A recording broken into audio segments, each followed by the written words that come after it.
Ciao Gnari e bentornati nel mio canale. Sono qua oggi per fare questo video che avevo in mente da molto tempo con 4 consigli importanti per l'utilizzo al massimo della nostra Philips Perfect Draft.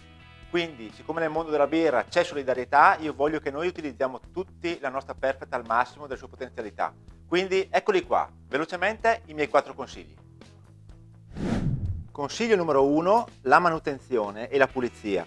È importantissimo che questa parte, quindi il retro e l'elemento raffreddante, siano ben puliti e non coperti di polvere.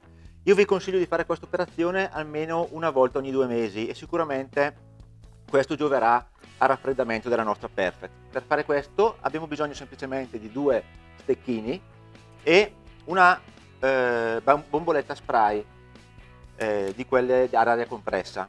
A questo punto l'unico accorgimento è quello di bloccare la ventola così che non si muova e soffiare all'interno. Io l'ho già fatto, quindi fate questa operazione molto semplice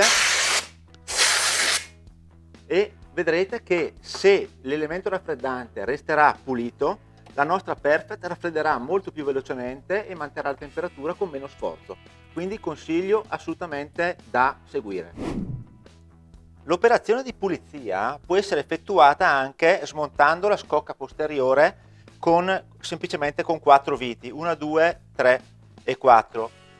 Si potrebbe fare una pulizia più approfondita, ma io onestamente per esperienza personale ve lo sconsiglio, in quanto io ho provato a togliere le viti, ma non sono probabilmente di grande qualità, o ho sbagliato io, non lo so, comunque ne ho spannate un paio. Quindi io personalmente ve lo sconsiglio. Fate l'operazione semplicemente per non rischiare con la bomboletta spray o con il compressore senza smontare. Consiglio numero 2.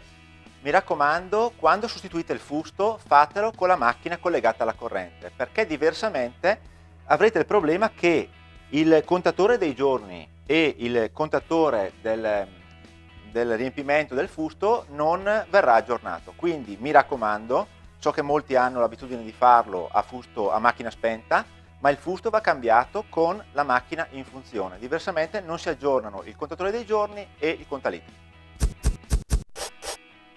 Consiglio numero 3. Mi raccomando, prima di inserire il fusto magari pensateci il giorno prima e raffrescatelo precedentemente in frigo, perché così andremo a sforzare meno il sistema di raffreddamento della nostra Perfect. Quindi il consiglio numero 3 è raffreddare il fusto inserendolo in frigo il giorno prima per evitare lo sforzo della Perfect. Consiglio numero 4. Mi raccomando, dovete tenere la Perfect con almeno 10 cm di distanza dal muro sia nelle parti laterali che sul retro, perché diversamente non avrà una reazione sufficiente per raffreddare e portare la birra ai 3-4 gradi impostati. Quindi mi raccomando, le distanze deve essere areata almeno 10 cm di distanza dai lati e dal retro. Spero quindi di esservi stato utile con questi 4 consigli, di essere stato veloce e conciso, come cerco sempre di essere. Se avete ulteriori domande scrivetemi sul canale e buona birra a tutti!